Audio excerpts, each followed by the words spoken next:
Morning to everyone. Добро утро на сите. Before entering into our study, I understood that Yanni said something about Bibliska Polska, Polka, and I understood that it is about this Bible studies released by the General Conference. And I want to say something in regard to this. I don't take your time.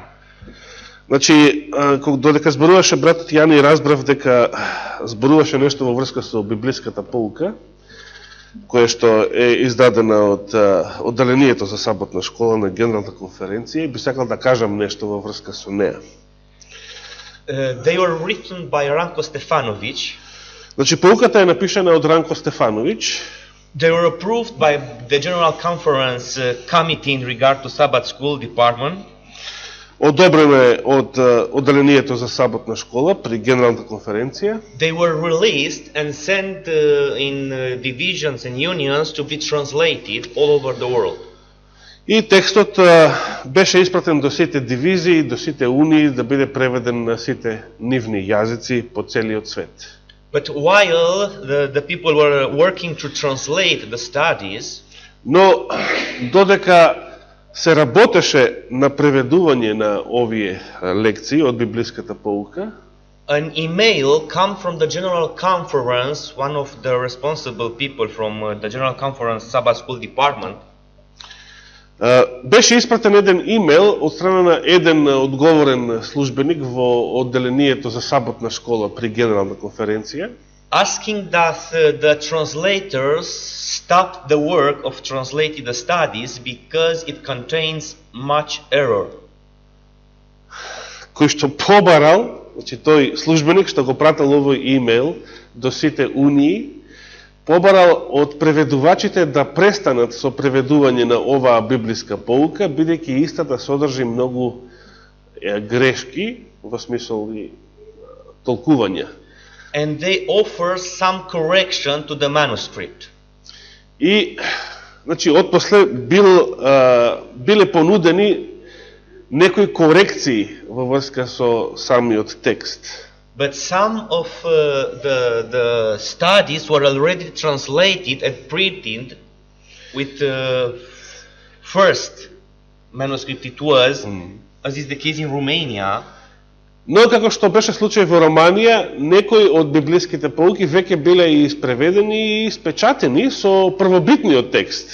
Они веќе кои што содржал и погрешни толкувања. And others were modified. I don't know yours how it is. А некои други беа модифицирани, а не знам сега каков е случајот со вашата лекција. The author, Ranko Stefanović, was very upset about these changes because nobody told him about them. Авторот Ранко Стефановиќ беше мощно вознемирен во врска со сите овие проблеми, бидејќи никој за тоа не го имаше известено. And he had some discussion with the responsible from the General Conference, and they speak something. И имал дискусии околу ова со одговорните лица во Генералната конференција. I will give to your pastors some details about some changes and the article written by Ranko Stefanović about the changes. И ќе ви дадам на вашите пастори еден напис во врска со сите промени што биле направени во првобитниот текст на Ранко Стефановиќ во оваа библиска полка. Okay, as we said at the beginning of the Sabbath, Како што реков на почетокот на саботниот ден, I want today to make a Bible study. Би сакал денес да имаме едно библиско проучување.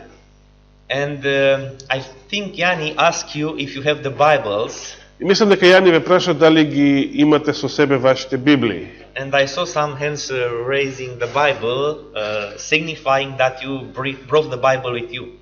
И видев некои раце како ги подигна вашите Библии, што значи дека ги понесовте со себе. So I invite you to open the Bible in the book of Isaiah.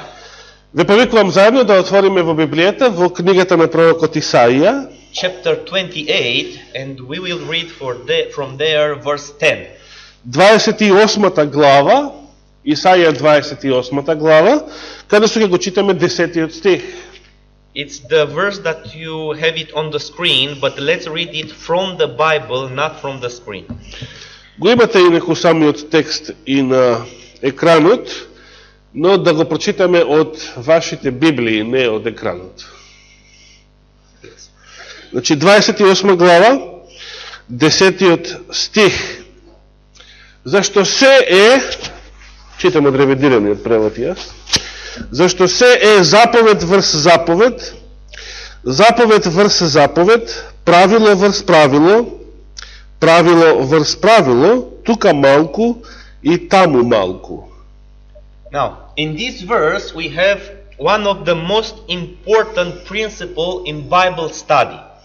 Во овој стих го имаме еден од најважните принципи на проучување на Библијата. Because God gave precept upon precept, Затоа што Господ дал заповед врз заповед, line upon line, правило врз правило, here a little, there a little. тука малку и таму малку. So he did not give in the scriptures the truth all in once. Значи Господ не ја дал целата вистина одеднаш во Светото писмо.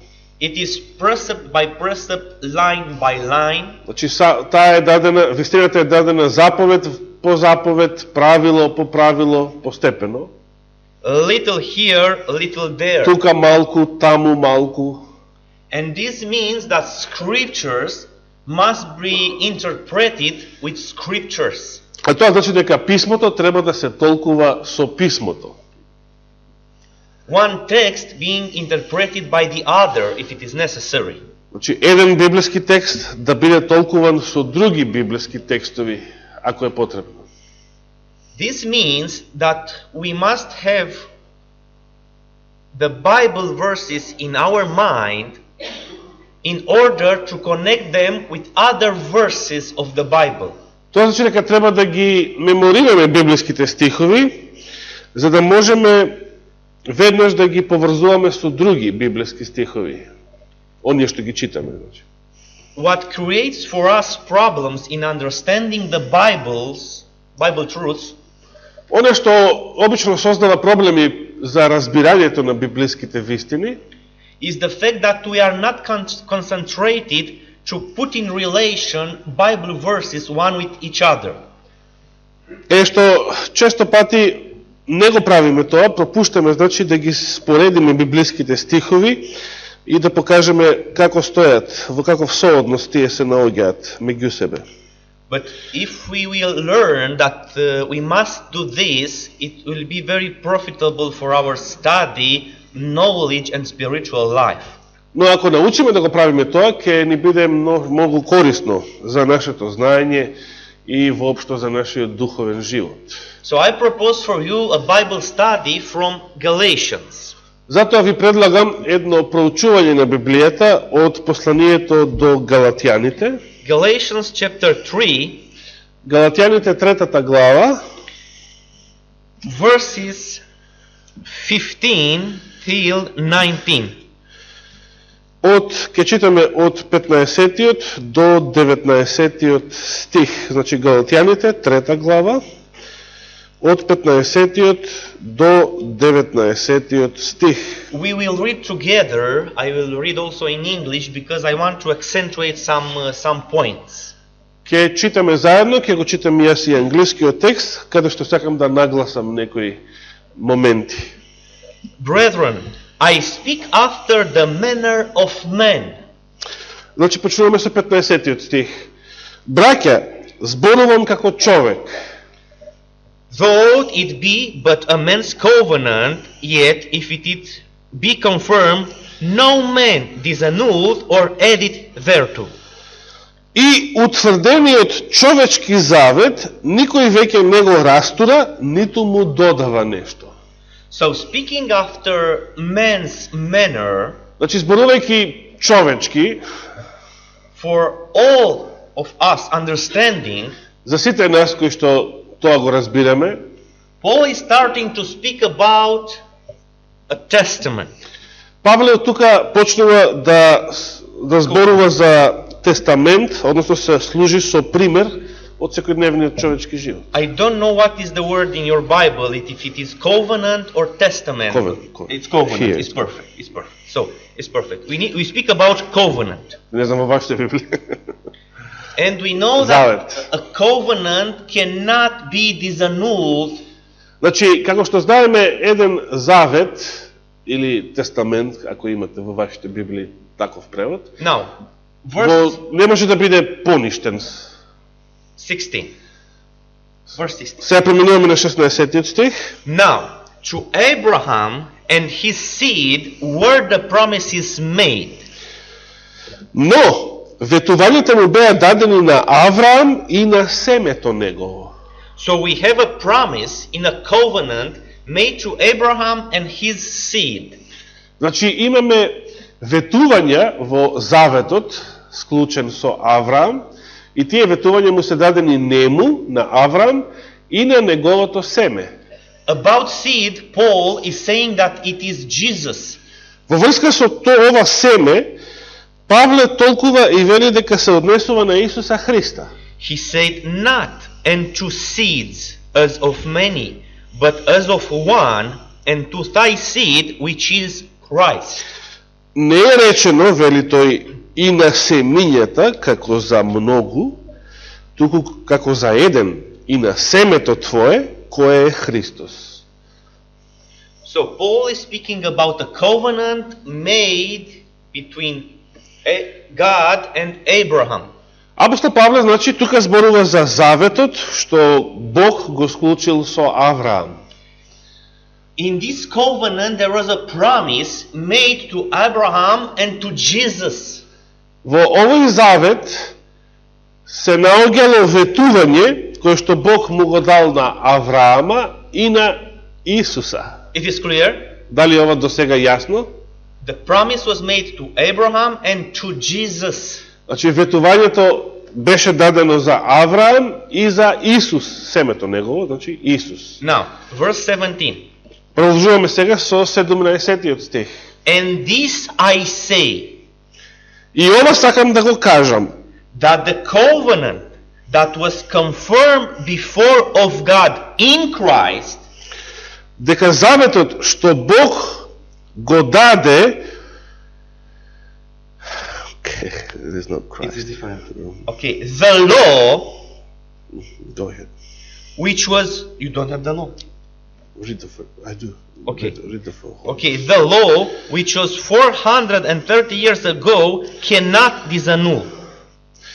Значи, ова сакам да ви го кажам, заветот што Бог го даде не може да биде обезвреден или поништен од законот, that it should make the promise of known effect. Законот кој што настанал 430 години подоцна, така што ветувањето да може да ја изгуби својата сила. Do you understand? Дали го разбирате ова? God made to Abraham a covenant containing a promise for him and Jesus. Значи, Бог склопил со Авраама завет, во кој што завет се наоѓало ветување до Авраам и Исус. This promise was not to be cancelled by the law given at Sinai. И сега, овој завет или ова ветување Божјо не можело да биде поништено од законот кој што бил даден многу подоцна на Синај. And Paul is saying that the law came at 430 years since the promise was made. И Павле кажува дека законот настанал 430 години подоцна откако Господ му го дал тоа ветување на Авраам. And I want you to stop a little here because we began the study. И би сакал малку да застанеме тука за миг, We'll connect this verse with another's. за да ги поврземе во нашето проучување овие стихови со други. So, help me. There, from the time of the promise made to Abraham, Значи, од ветувањето дадено на Авраам, till the giving of the law to the Sinai, or the Exodus of Egypt was the same year. Значи, од ветувањето дадено на Авраам до екзодусот или излезот на израелците од Египет, истата година кога и бил даден законот. According to Paul, there was in this period 430 years. Според апостол Павле, тој период изнесувал 430 години. It is this what is written? Дали така читаме, како што е напишано? Yeah? Да. Okay. Let's go now in the book of Genesis, chapter 15. Да отвориме сега во книгата Битие или Создавање или прва книга Мојсеева во 15-та глава. So, Genesis chapter 15. Во 15-та глава од првата книга на Библијата. Please read verse 15 and 16. Now you can Да ги прочитаме 15-тиот, прочитате ги вие во вашите Библии, 15-тиот и 16-тиот стих. Значи, прва книга Мојсеева, Создавање или Битие, 15-та глава, 15-тиот и 16-тиот стих. 15. А ти ќе отидеш кај татковците своји во мир и ќе бидеш погребан во срекна старост. Тие пак во четвртото колено ќе се вратат ваму, зашто беззаконијата на аморејците уште не го достигнале својот врв. Another passage from the Bible which speaks about this fourth generation is found in Acts chapter 7.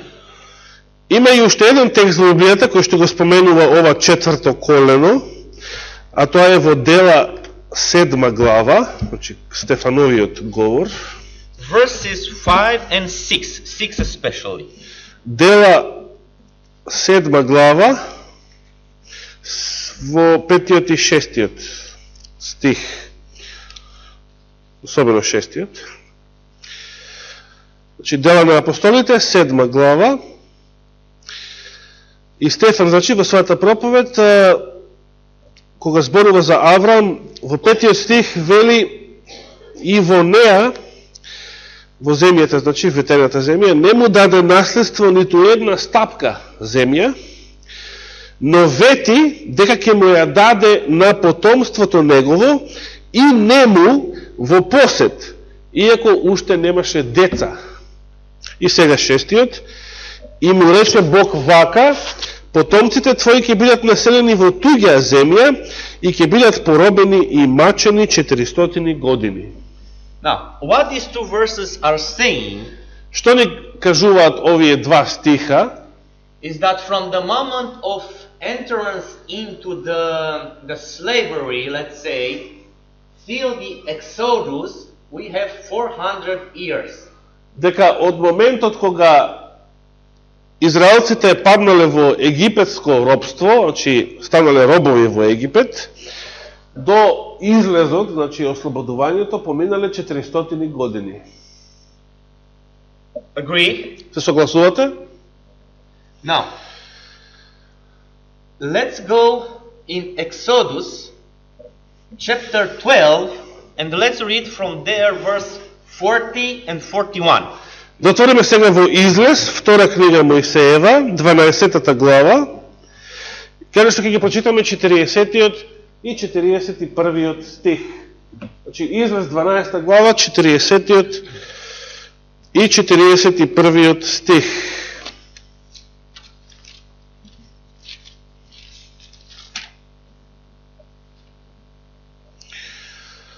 Времето пак, што го поминаа синовите израелски во Египет, изнесуваше 430 години. И сега 41-тиот.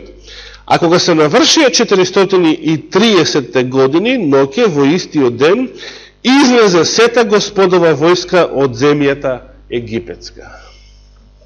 Now, these verses in the Bible are telling to us Овие стихови од Библијата ни кажуваат that the staying of the people of Israel in Egypt was 430 years. дека престојот на синовите Израелови во Египет бил изнесувал 430 години. Do you see any problems between these verses? Дали согледувате некој проблем помеѓу сите овие текстови?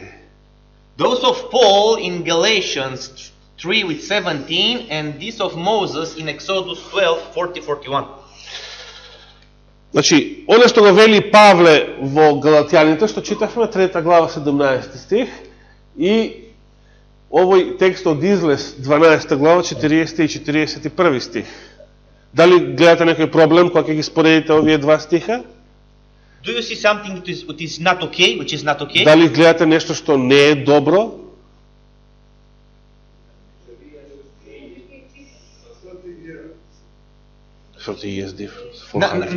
Not 30 years, because if you look in Galatians, we have 430, and if you look in Exodus, the same years. Ако се сеќавате и во Галатјаните и во Излез се 430 години. Ама во Галатјаните што беше? Од Авраам, од ветувањето на from the promise of Abraham. Okay, thank you very much. That's the problem. Значи тоа е проблемот. Paul is giving these 430 years. Значи апостол Павле ги дава, ги смета овие 430 години from the promise од ветувањето дадено на Авраам till Sinai or Exodus. До законот на Синај, истата година кога бил и екзодусот или излезот од Египет. Moses is giving these 430 years. Додека Мојсей во 12 глава од Излез ги дава, ги смета овие 430 години, starting with the moment of beginning of slavery, како период кој што започнува со моментот кога израелците паднале во робство во Египет, till Exodus. Па до излезот, односно ослободувањето. Who has right? И сега кој е во право? Мојсей или Павле? Moses or Paul? What do you think? Што мислите? Both. Both of them. Cannot have both of them right because they are speaking contradictory. Не може двајцата да бидат во право, бидејќи си противречат. It is clear they are speaking contradictory. They are not saying the Јасно same. е, сосема е јасно дека си противречат. Не го кажуваат истото. I'm agree with you that both of them have right. Но јас се согласам со вас дека и двајцата имаат право. But we must understand why they have right. Но треба да разбереме зошто се и двајцата во право. While they are speaking contradictory. Иако и покрај фактот што тука си противречат еден на друг. It is clear. Дали ова до сега јасно? So we must identify the problem of the 430 years. Значи треба да го идентификуваме овој проблем од кога до кога се протегаат 430 години. From your knowledge, how many years did Israel spend in slavery in Egypt? Според вашето знаење, колку години поминал Израел во египетското робство? 430. 430. Please tell me, does their slavery started at their entrance into Egypt? Кажете ми сега, ве молам, дали нивното робство започнало во моментот кога влегле во Египет? Не. Joseph was still alive. Okay. So And in his day everything was okay. and he lived tens of years. И Јосиф живеел бајаги време, со децени. 110. So it is clear that the slavery had not 430 years. Agree? Значи, самото робство не е 430 години, согласувате? So what we have know about the slavery of 430 years, it's not exactly 430 years. Значи, самото робство, буквално, не траело толку, 430 години. So we must find what the Bible is saying about this period of time. Според тоа, ние треба да откриеме што точно кажува Библијата во врска со овој конкретен временски период. Please open the Bible in Genesis chapter 46 and read verse 11. Ајде да отвориме во Библијата во првата книга Мојсеева, 46 глава, значи во Битие 46 глава, и да го прочитаме 11 стих. 46:11 Genesis. Да. 46 глава, 11 стих. Прва. 46 глава, 11? 46 with 11. 11 стих. Значи се дадени синовите на Леви, синовите Левиеви, Гирсон, Каат и Мерари. We have here four names. Тука имаме 4 имиња во 11 стих. Levi, Леви, Gershon, Гирсон, Kehat, Каат and Merari. и Мерари. Why I have asked you to read these names? Што мислите, зашто ве прашав, ве повикав да ги прочитате овие имиња, овој стих? Please read verse 8 to understand this. Прочитате го 8 стих, за да го разберете ова. Значи, предходно 8 стих. А ова се имињата на децата Израелови, кои дојдоа во Египет. Јаков и синовите негови. Првеницот на Јаков, Рувин. И потоа ги набројува сите. So, we have here the names Значи, тука ги имаме имињата of those who have entered with Israel, Jacob, into Egypt. на сите оние кои што заедно со Израел, односно со патриархот Јаков, влегле во Египет, во моментот кога влегле во земјата, во Египет. Yes? Да? Така е? Да? Okay, it's very important. Многу е важно. Now, please note that together with Israel has entered Levi. Значи, забележите дека заедно со Јаков, со татко му, влегол и Леви меѓу останатите. And with Levi and Jacob also entered Kehat. А заедно со Леви и со Јаков влегол и синот Левиев Кахат, или Каат, тука. Yes? На еврејски е Кахат. Okay. Let's go in Exodus chapter 6. Сега да поминеме на Излез 6 глава, 2 Мојсеева, 6 глава. And let's look to verse 16 till 20. 16-20 in chapter 6. Во 6 глава од Излез, ќе ги прочитаме 16 до 20 стих, целиот тој текст, од 16 до 20 стих. Таму сте? А еве ги имињата на синовите Левиеви според родовите нивни. Гирсон, Каат и Мерари. А Леви поживеа 137 години. Синови пак Гирсонови беа Ливни и Семеј со семејствата нивни. Синови Каатови Амрам и Јицхар, Хеврон и Узиил. А годините на Каатовиот живот беа 133. А синовите Мерариеви се Махлии и Мушии. Тоа се семејствата на Леви според родовите нивни. Амрам се ожени со Јохаведа, тетката своја, и таа му ги роди Арон и Мојсеј. Амрам поживеа 137 години.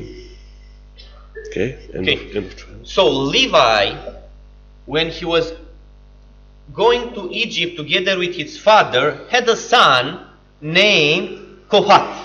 Значи, Леви, кога заедно со татко му Јаков влегувал во Египет, имал со себе син, еден од синовите, Каат.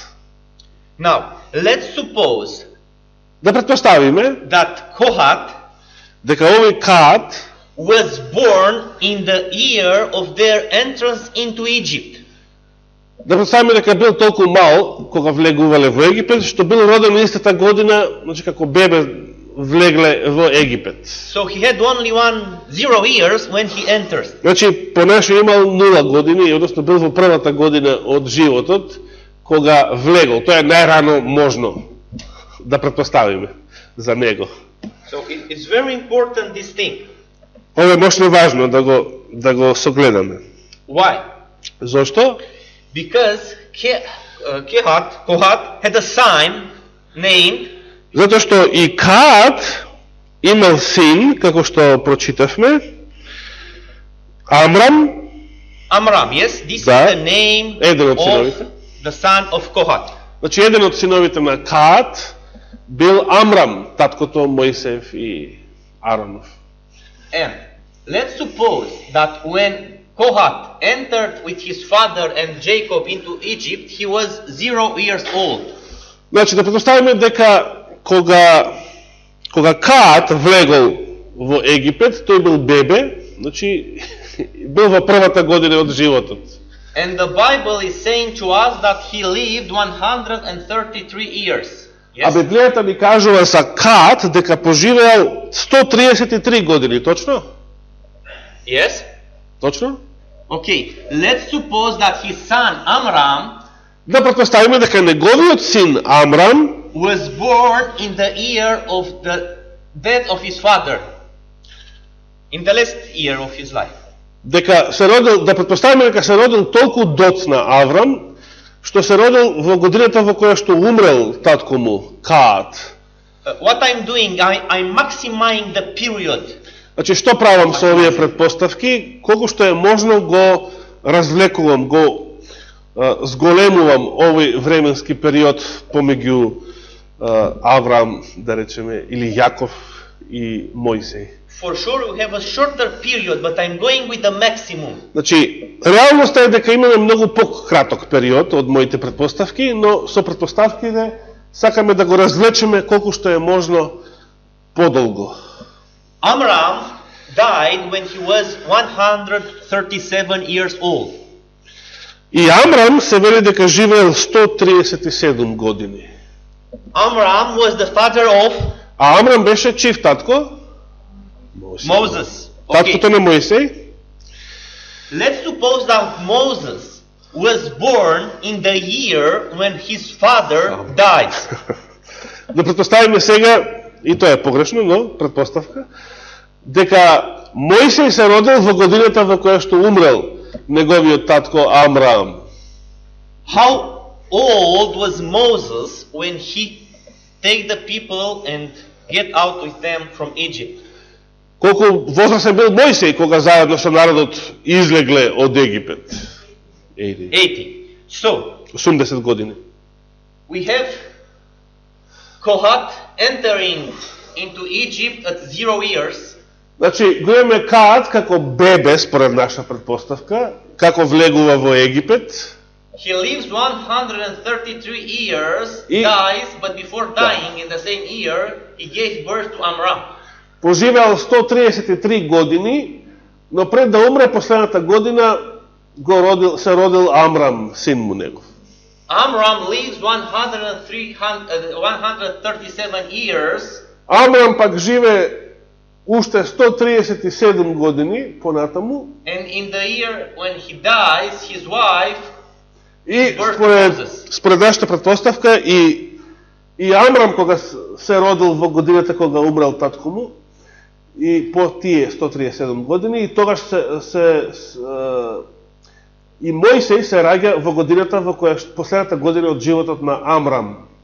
Moses lives 40 years in Egypt, 40 years in Midian, Мојсей живее 40 години во Египет, потоа во Мадијанската пустина, уште 40 години. and when he was 80 years old, И тогаш кога имал 80 години, he take the people out of Egypt. го повел израелскиот народ надвор од Египет.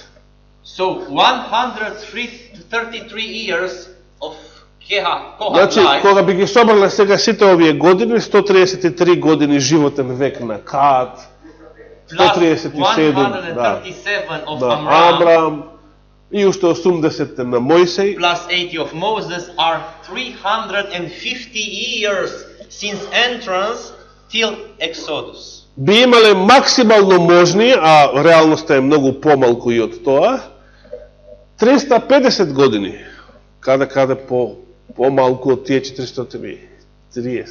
Значи, од самото влегување во египетската земја, од самото влегување во египетската земја до излезот во времето на Моисеј, максимум 350 години, а реалноста е многу помалку и од тоа. Бидејќи овие не се раѓале кога умирале татковците. We are doing like the Millerites. Сега правиме значи една пресметка како адвентистите во времето на Вилијам Милер. We are making plus, minus, Одземаме, собираме, years. години сметаме. But this is the maximum period, agree? Но ова е максималниот можен период. Се согласувате? Kohat was not a baby when he entered into Затоа што Каат не бил бебе баш, како што претпоставивме, кога се влегувало во Египет. So here we have less than 133. Значи, таму имаме помалку од 133 години. Amram was not born in the year of the death of his father, but earlier. Амрам не бил роден во последната година од татковиот живот, туку сигурно многу порано. So we don't have 137 and the same Значи, here. немаме ни таму 137 години, туку помалку, а истото е случај со Мојсеј. So we have less than 350. Значи, во реалноста имаме многу помалку и од овие 350 години. So, seems that Paul has right. Според тоа следи дека изгледа дека Павле е во право. He's not identifying the moment of the entrance till Exodus as 430, but from promise till then as 430. Значи, апостол Павле изгледа дека е во право, затоа што тој него смета периодот од 430 години од моментот на влегување во Египет, туку од многу порано, од моментот кога му било дадено ветувањето на Авраам. Now our problem is, И сега што е нашиот проблем? how can a man who lives after some 1,000 years Како може човек што живеел илјадници години подоцна, Павле, knows better than him, Moses, who was there alive? да знае подобро или да биде попрецизен од самиот Мојсеј, кој што бил сведок на тие настани, барем на излезот, и кој што живеел, значи, 1 милениум и пол порано од Павле. Because Moses Затоа што Мојсеј said that we have 430 years from here to here. Мојсеј вели дека имаме 430 години од тука до тука, значи од влегувањето во Египет, како што читавме во Излез 12 глава. So we are continuing to study because we cannot be agreed that Paul has right and Moses no. И сега мора да продолжиме подлабоко да проучуваме, затоа што не можеме да застанеме тука и да речеме добро, Павле бил во право, што живеел илјадници години подоцна, а Мојсеј сгрешил, односно. Because until now the mathematics it's okay. Се до сега математиката ми изгледа во ред. But we need to find something else. Че не сме сгрешиле ние нешто во овие пресметки. But we are Треба да најдеме нешто друго, што каде лежи проблемот на друго место. But we are continuing with mathematics. А сепак ќе продолжиме со математички пресметки. I invite you to open the Bible Да ја отвориме Библијата in Genesis chapter 12. повторно во Битие или Создавање, прва книга Мојсеева, 12 глава, Please read verse 4. каде што ќе сакаме да го прочитаме 4-тиот стих. Значи, 12 глава од Битие, 4-тиот стих. Го преведовте? Тогаш тргна Аврам, како што му кажа Господ, а со него појде и Лот. Аврам имаше 75 години кога излезе од Харан. 75. When Abraham was departing from Haran, he was 75 years old. Значи, кога Аврам го напуштал Харан, според овој текст, имал 75 години. Clear? Keep in mind. Ова е Abraham до was сега јасно? 55 years. 75 години бил Аврам кога го напуштил Харан.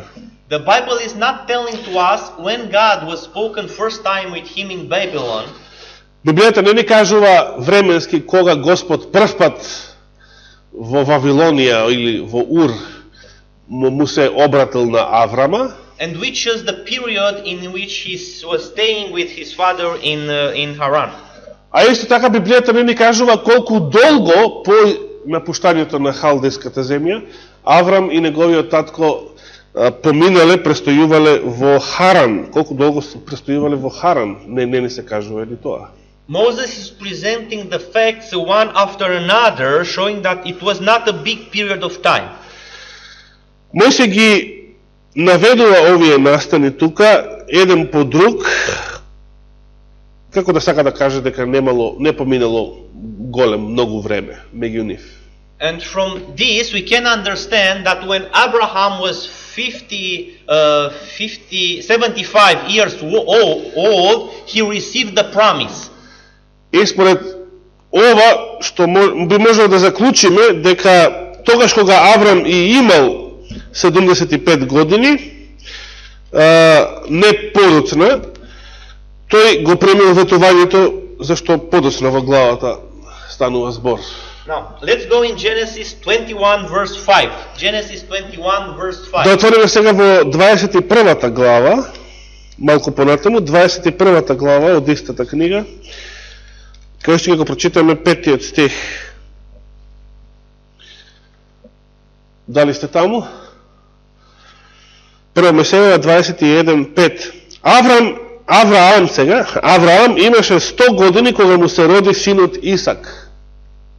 So, how many years, how old was Abraham when Isaac was born? Колку години имал Авраам во моментот кога Исак се родил? 100. Да, 100. Okay. For sure? Сигурно? Така пише во сите Библии, 100?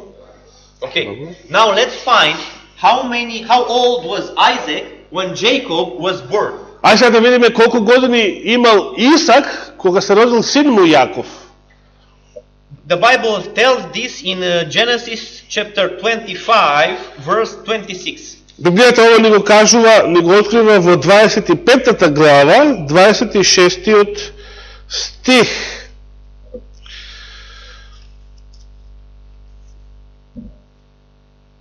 А кога излезе брат му, држејќи го Исав со рака за петата, нему му ставија име Јаков. А Исак имаше 60 години кога тие се родија. How many years? How old he was? Колку години значи имал Јаков, Исак, се извинувам, кога се родил и Јаков и Исав? 60. 60. Yes?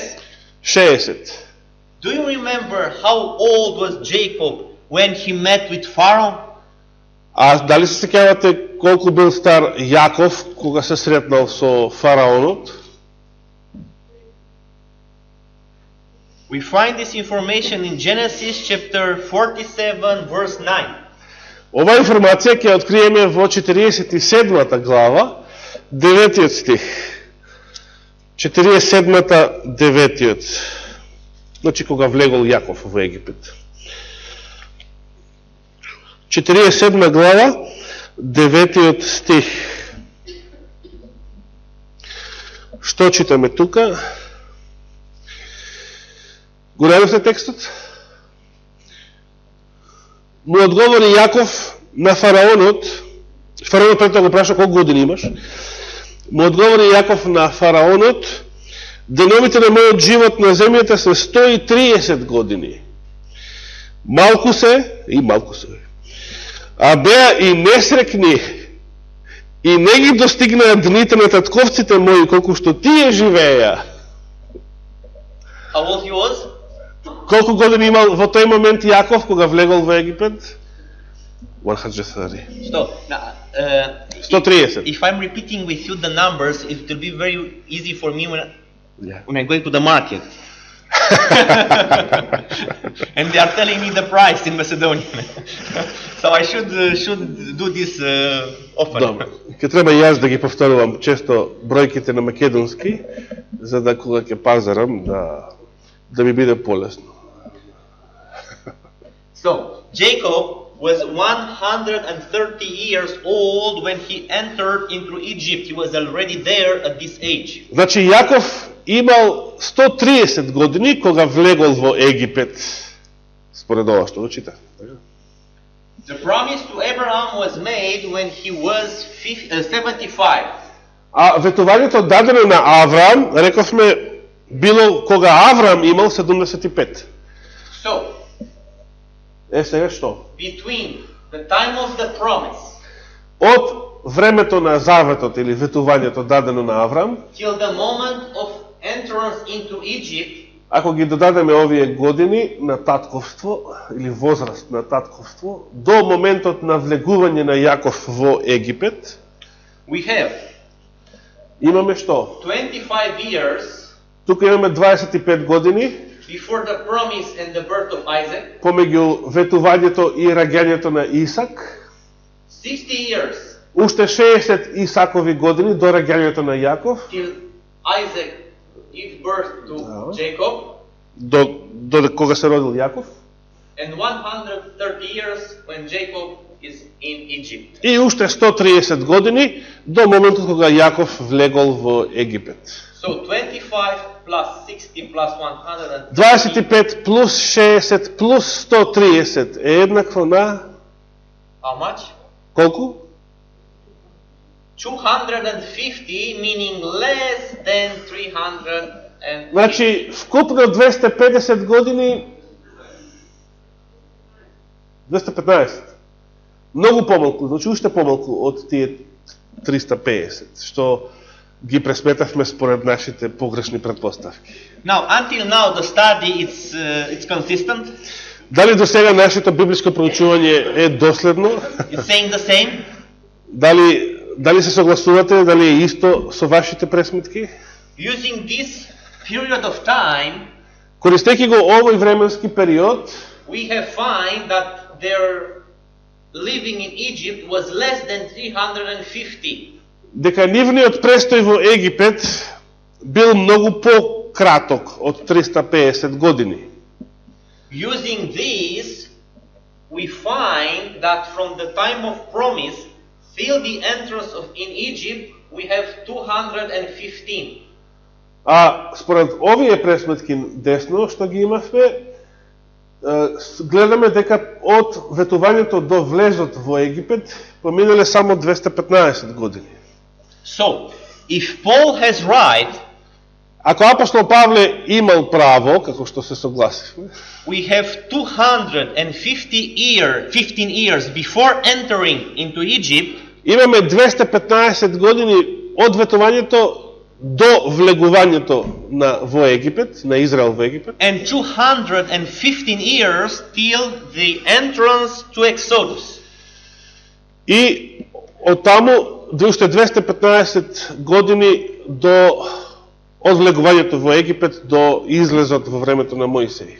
Now, the Jewish history, Еврејската историја пак, for example, Josephus Flavius, например, еврејскиот историчар Јосиф Флавиј од првиот век, is saying that the living of the children of Israel in Egypt was 215 years.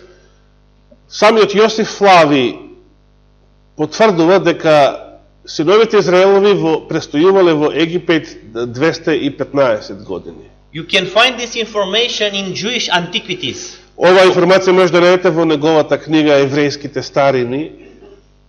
So it is clear that the period Значи, јасно е дека периодот на престојот во Египет, на Израел во Египет, бил 215 години. was, as Paul is saying, from the promise till the exit, 430. И исто така е јасно дека од самото ветување дадено на Авраам до излезот поминале, како што и Павле рече, 430 години. But let's solve the problem with Moses. Но останува да го решиме проблемот со Мојсей. Зошто Мојсей сгрешил во Излез 12 глава? Because for sure Moses had no mistake here. Бидејќи сигурно Мојсей не сгрешил. The mistake should be in other place. Грешката се наоѓа на друго место. Now, let's open the Bible in Exodus chapter 12. Да ја отвориме повторно Библијата во Излез 12 глава. Read again verse 40. 40. Да го прочитаме уште еднаш 40-тиот стих.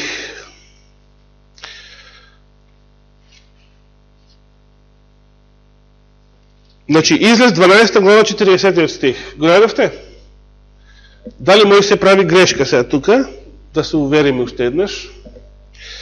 Времето пак што го поминаа синовите израелски во Египет изнесуваше 430 години.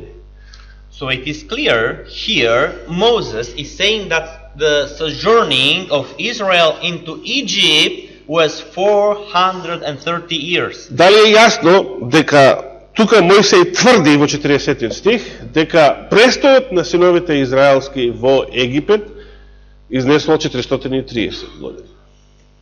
Now, where's the problem? Каде лежи проблемот се? How many of you have the Septuagint at home? Колку мина од вас ја имаат Септуагинтата дома? Nobody. Nobody. How many of you have the Samaritan Pentateuch? Nobody. Neither you? Neither. Because there we can find the solution. Значи, решението на овие проблеми ќе го најдеме во старогрчкиот превод на Стариот Завет, Септуагинтата, или во арамејскиот превод, Пешита, Сиријак, и самарискиот,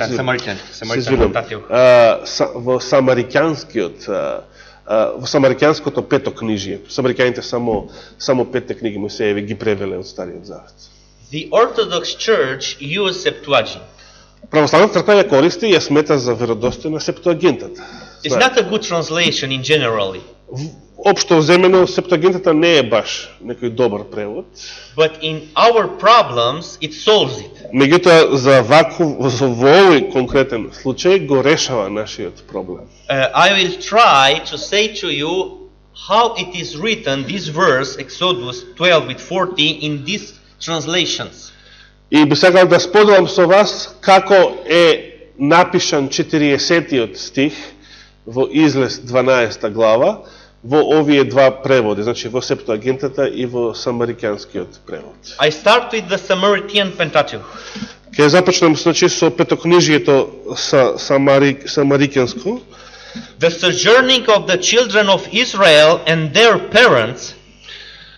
Престојот на синовите израелски и нивните родители, who have lived in Canaan and Egypt, кои што живееле во Ханан и Египет, was 430 years. Изнесувал, значи, 430 години. Значи, самариканите го споменуваат и Ханан и Египет заедно. 400. You understand? Разбирате? Our translations are missing a word. Значи, на нашите преводи им не достига цел еден збор, битен збор, Ханан. I will read now Septuagint, and for sure, maybe you cannot check the Samaritan Pentateuch, but for sure you can search Septuagint. Да. Полесно може ќе ви биде да го проверите на интернет, например, преводот на Септуагинтата, за разлика од самариканскиот превод. Еве што вели Септуагинтата за истиот 40 стих. Now, the sojourning of the children of Israel. Престојот на синовите израелски in the time of their sojourning in the country of Egypt and in the country of Canaan. Значи, вкупниот нивен престој во земјата египетска и земјата хананска was 430 years. Изнесувал 430 години. So Moses had made no mistake. Значи, Мојсей не сгрешил. Moses is saying the same thing as Paul. Мојсей го напишал истото што подоцна го пишува апостол Павле. It is very clear. Мощно е јасно. The question is, Прашањето што се поставува е why we knew till now the things differently? зошто до сега сме знаеле поинаку? Because we were not used to ask question to the Bible verses. Затоа што не сме навикнати кога ја читаме Библијата да поставуваме прашања. Да се однесуваме малку критички. Приемаме здраво за готово.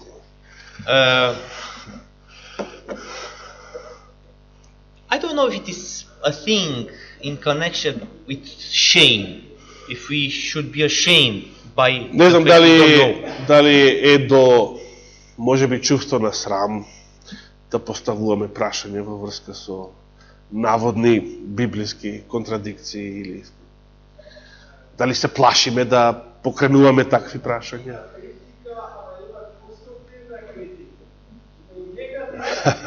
Добро.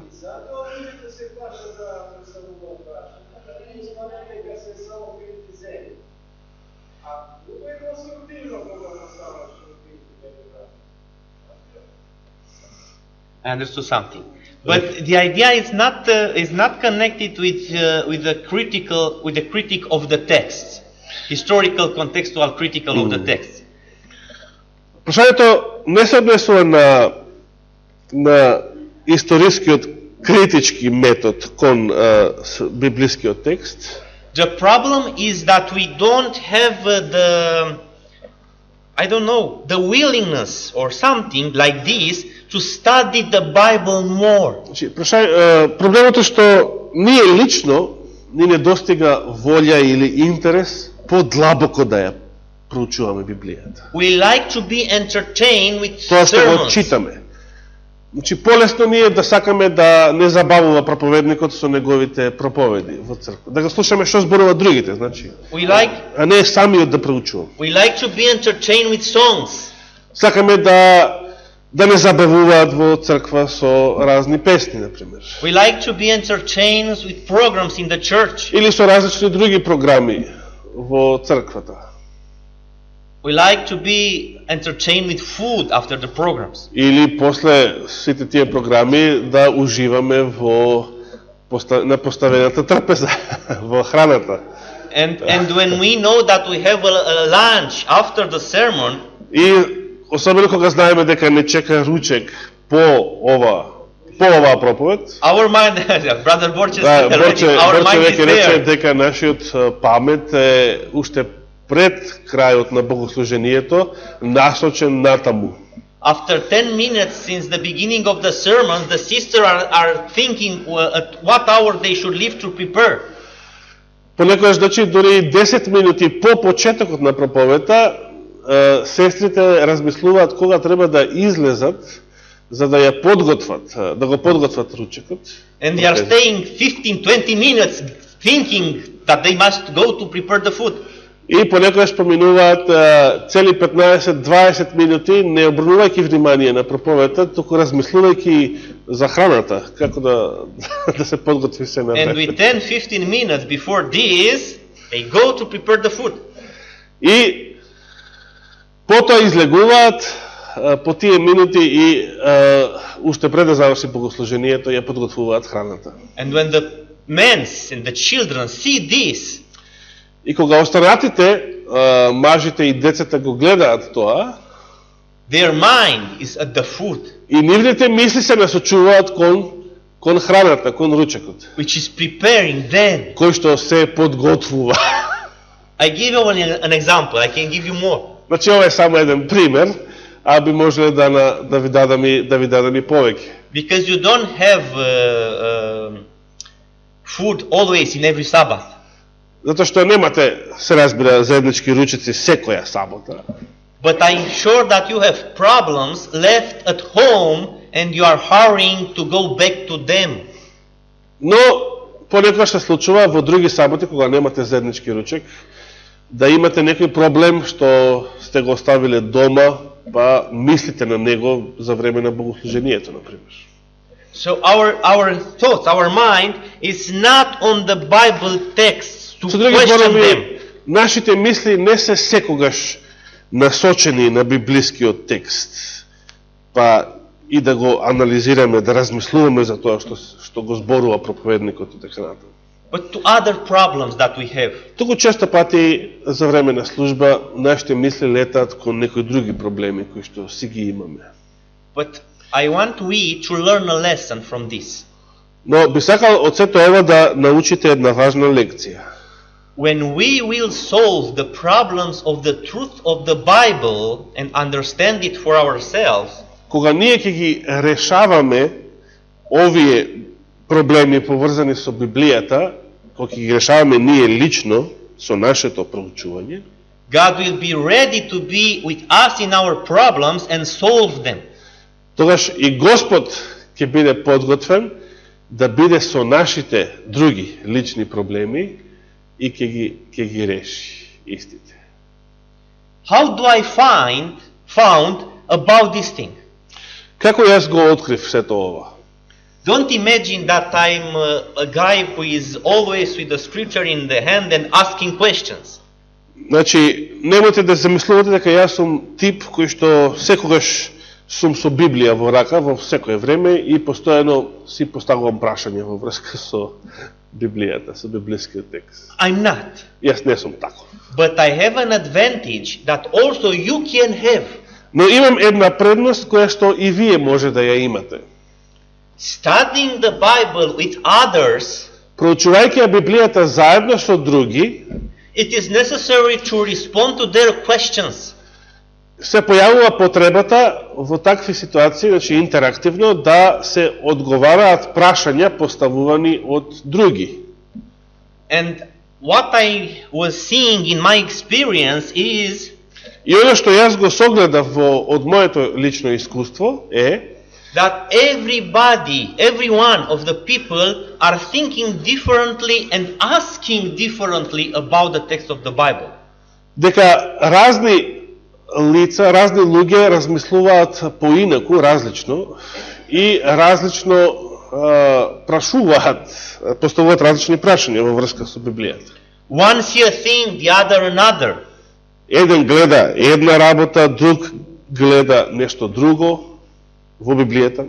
So I started to study with somebody the book of Galatians.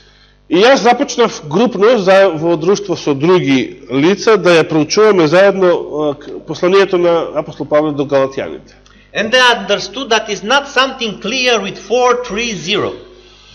И тие сватија, останатите во нашата група за проучување, сватија дека нешто не е во ред со овие бројки 430, со овие цифри. Nobody saw problems there, so I didn't get any question.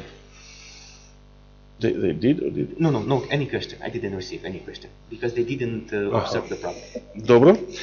Значи, проучувајќи Библијата заедно со нив, никој од нив не видел проблем во овие бројки што ги читавме и затоа никој од нив не поставил прашање во врска со нив. And while we were studying Galatians and Romans, И додека заедно со нив ги проучувавме и Галатјаните и посланието до Римјаните, I started to read some articles and books by Johnson Wagner. почнав да читам некои написи од Джонси Вагонер во врска со овие книги. And in their books and articles, I saw that they are saying that the period of slavery was not 430 but 215. И забележавме таму во книгите на Джонси Вагонер дека и тие тврдат периодот на самото египетско робство не бил 430 години, туку 215. So I searched in their writings for the demonstration of their declaration.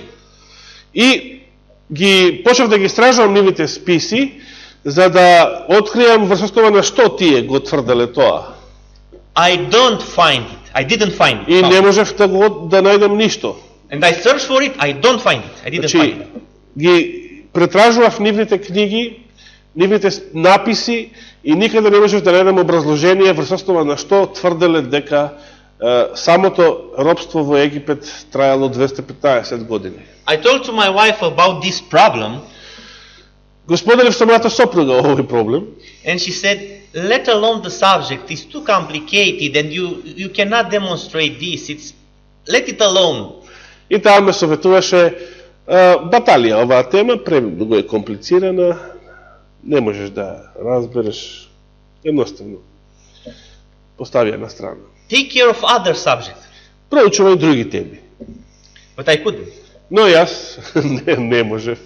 So there was a problem with 430 in the Bible. Значи, постоеше проблем со овие цифри 430 во Библијата. Johnson Wagner confirmed that it is something which is not okay there, but they do not demonstrate this. И Джонс и Вагнер во нивните книги потврдуваат дека постои некој проблем со овие бројки, но не даваа никакво образложение зошто е тоа така. So it was necessary to search for myself. И беше неопходно да се фатам јас да го истражувам овој предмет. And I found the answer.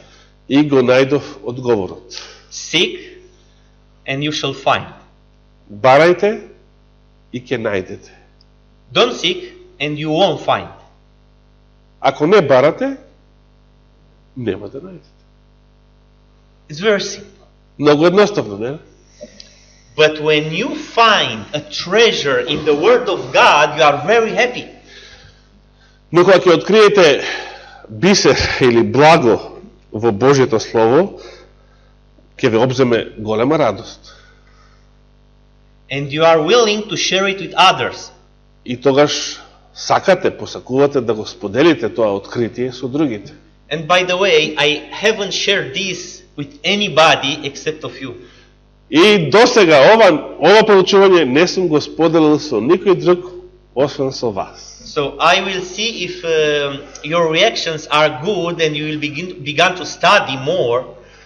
И јас подоцна ќе видам дали ќе покажете добар одзив на сето ова и дали ќе сакате во иднина да проучувате повеќе за себе си, да ја проучувате Библијата за себе си. And if you shall do this, you will do this, maybe I will present also to others to encourage them.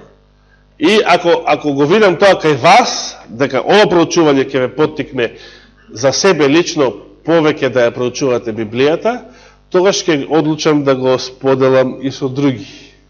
Okay, let's go back to Galatians chapter 3. Ајде сега да се вратиме во Галатјаните 3 глава. We didn't finish the study of the verses. Ние не го завршиме проучувањето во врска со стиховите што ги читавме. But we want now at close to read verse 19. Но сега на самиот крај ќе го почитаме 19-тиот стих. Galatians 3:19. Галатјаните 3:19. 19-тиот стих. Дали сте таму? Галатјаните 3 глава, 19 стих. Зошто пак е даден законот? Тој е додаден поради престапите, додека не дојде семето на кое се однесува ветувањето, и е предаден преку ангели, преку рака на посредник. Why do we have the law? Значи, зошто го имаме законот? What Paul is saying? Зошто е даден законот? Што вели апостол Павле? Зошто е даден законот? Заради шо? Одлично сгрешност. So, the law serves for? Значи, законот служи за што? For instruction. For instruction. A mirror A mirror? for the sins. Perfect. Совршено. Совршено. Do you see any interesting thing in this verse Дали во овој стих гледате нешто интересно? in connection with the law that seems to you strange? Нешто во врска со законот што ви звучи или изгледа чудно? until the seed is come. Oh, that's very simple. The law was put with Christ on the cross, and this is truth. И според тоа, множина, така, читајќи го овој стих, заклучуваат, значи законот траел само до Христа, а потоа бил укинат на крстот. Not this, something else. Добро? Не мисля. Simple. It's not so simple. You need to study for 1 or 2 weeks or months Romans and Galatians. Би требало да ги проучуваме, ние на времето ги проучуваме, со седмици и можеби месеци и римјаните и галатјаните, за да откриеме за што станува збор.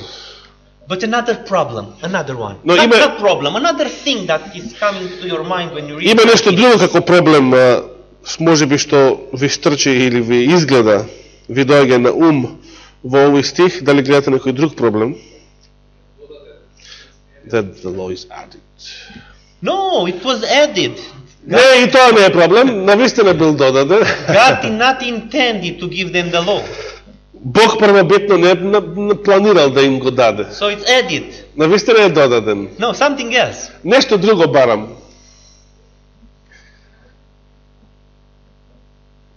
Дали гледаме нешто друго како проблем во 19-тиот стих?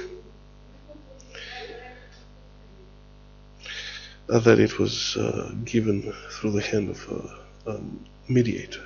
Okay, that it was given on the hand of the mediator. Who was the mediator? Значи, преведен е преку раката на посредник, а кој е посредникот?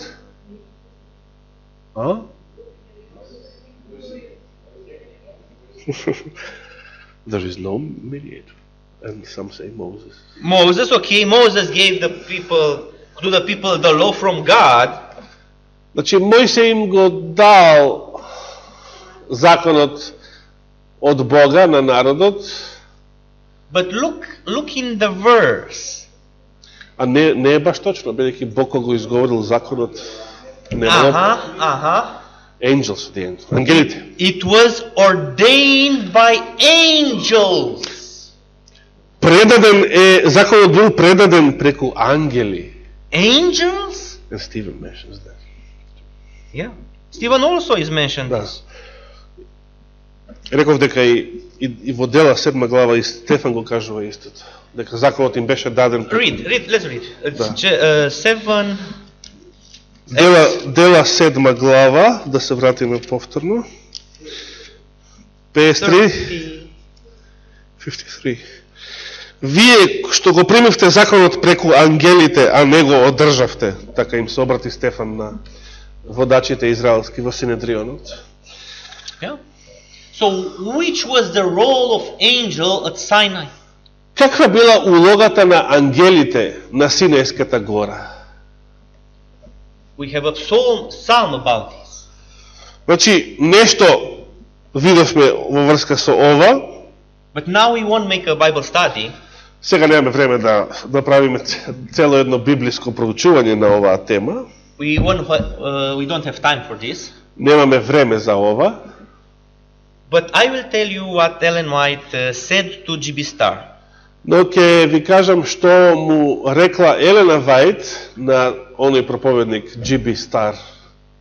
In that period of time when Ellen White was in Australia, во тој временски период кога Елена Вајт била во Австралија 1890-тите, значи. In America, brothers were still fighting for the law in Galatians 3:19.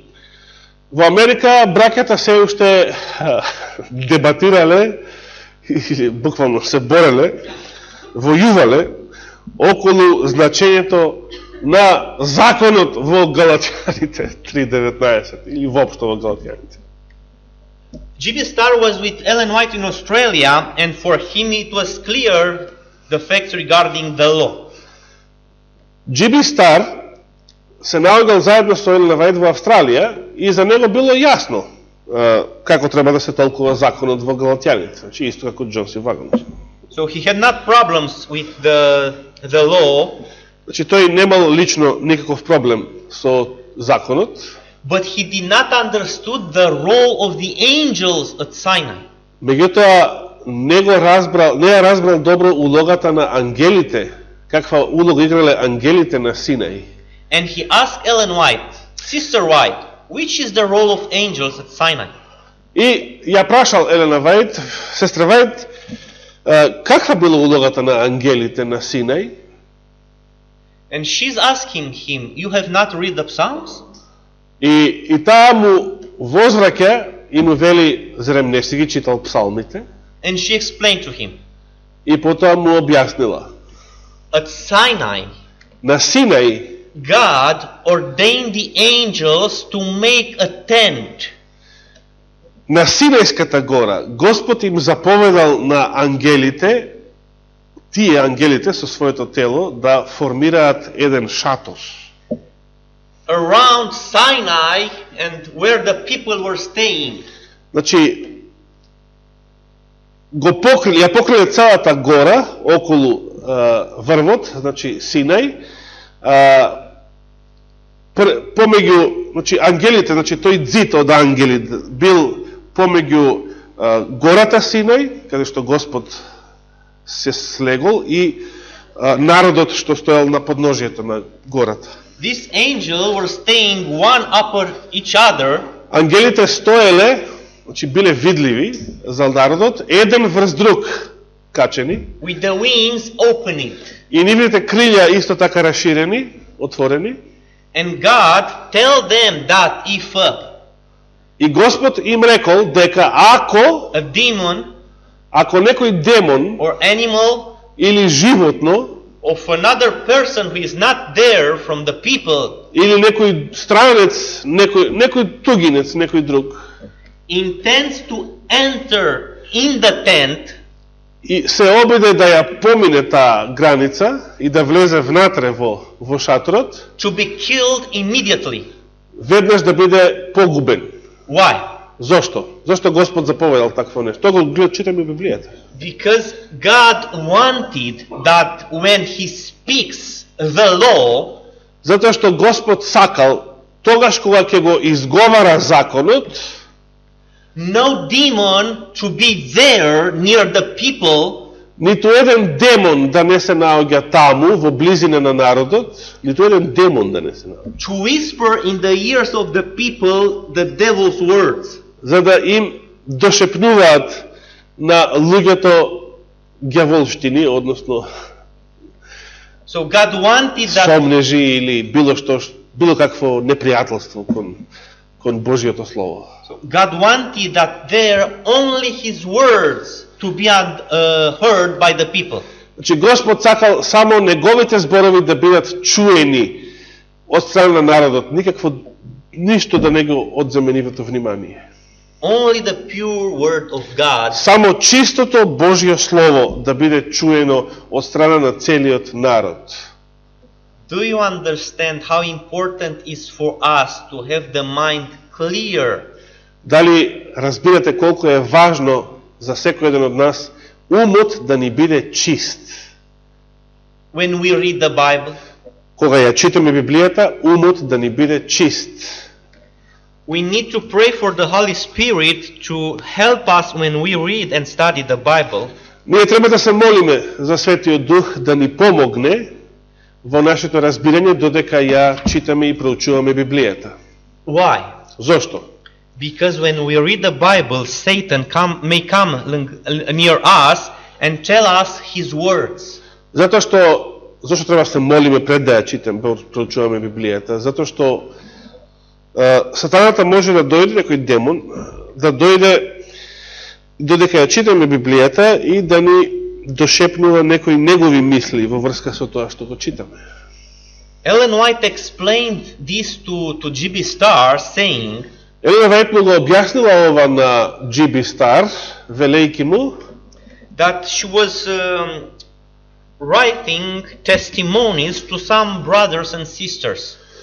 дека кога таа ги пишувала своите сведоштва адресирани лично до некои браќа и сестри, значи незините лични сведоштва до некого, And some of them were coming to her, некои од нив доаѓаа кај неа, asking, Sister White, why did you say that thing about me?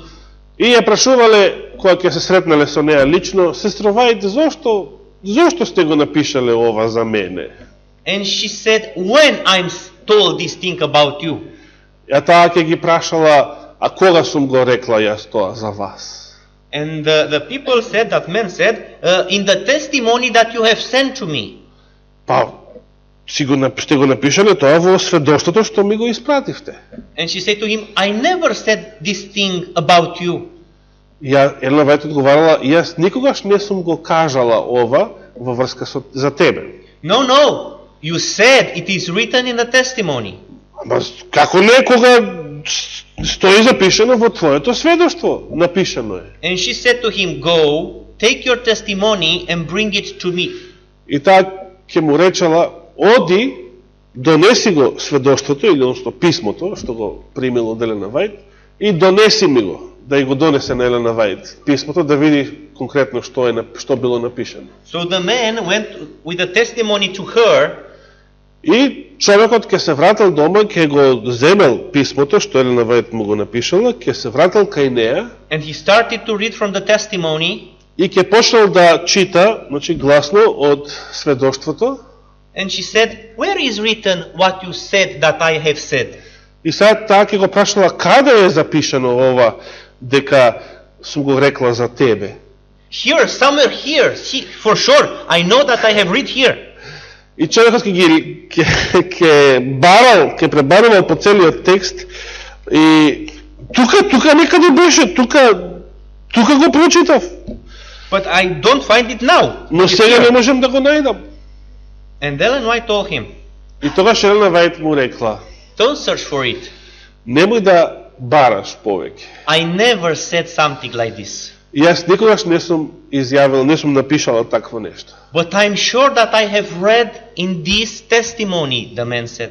Но човекот одговорил и инсистирал, јас сум сигурен дека тука во ова сведоштво го прочитав тоа. And she explained to him, И тогаш таа му објаснила, while you were reading, додека ти го читаше сведоштво, Satan was near you whispering his words. Сатаната беше до тебе, покрај тебе, дошепнувајќи си негови зборови. And you had the impression that God, И ти си го стекнал тој впечаток дека Бог through me, преку мене, said to you this in the testimony. дека Бог преку мене ти ги кажал овие работи во сведоштвото, а всушност But was the work of Satan. Всушност тоа било сатанско дело. That can happen also with us when we read the Bible. Тоа може да се случи со секој еден од нас додека ја читаме Библијата. We may see in the Bible things that are not written.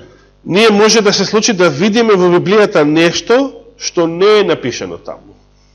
That's why so many winds of doctrine. Затоа денес постојат толку разни ветришта, доктринални ветришта. That's why so many opinions about one verse of the Bible. Затоа постојат во светот и толку многу различни толкувања околу некој стих во Библијата. So now you have another field to study and to pray. Сега, значи, имате едно друго поле за проучување и молитва. A question now. И би сега да ја поставам едно прашање. What do you think helps much, a Bible study or a seminar? Што мислите ќе ви помогне повеќе? Лично библиско проучување или да речеме една евангелизација, серија проповеди на која што лично ќе присуствувате? Personal Bible study. But the seminar also helps. Yes, but seminar must have a Bible study. I'm not speaking about personal Bible study. I'm not speaking about personal Bible study. I'm speaking about Bible study at the church. As we have today. Мислел на заедничко групно проучување на Библија. Значи сега наместо да имаме класична проповед, кај што Борче ќе збори нешто, или јас, дали да како црквено богослужение да имаме заедничко интерактивно проучување на Библијата. Because I'm sure that you will not forget so quickly this study. Бидејќи верувам дека нема дали сега ќе го заборавите брзо ова проучување денешно. As you can forget a sermon. Како што лесно ги заборавате проповедите што сте ги чули. Because in Bible study you also are participating. Бидејќи во проучувањето на Библијата сите сте учесници. You open the Bible, read from the Bible. Ја отворате сите Библијата, ја читате сите, ја размислувате за тоа што се чита и така натаму. So I encourage you to study the Bible. Па ве охрабрувам, проучувајте ја Библијата. Because line by line, precept upon precept, Затоа што заповед врз заповед, правило по правило, little here, little there will mean much. тука малку, таму малку, сето тоа ќе биде од голема корист. God bless you everyone. Нека Господ ве благослови сите вас. And when we meet next time, if we will meet, И кога ќе се сретнеме во иднина, ако се сретнеме, I want you to tell me your discoveries from Bible study at home, personally, and with the би church. сакал да ми посведочите какви се резултатите од вашето лично проучување на Библијата или од групни заеднички проучувања во црква. May God bless you. Amen. Нека Господ ве благослови. Амин.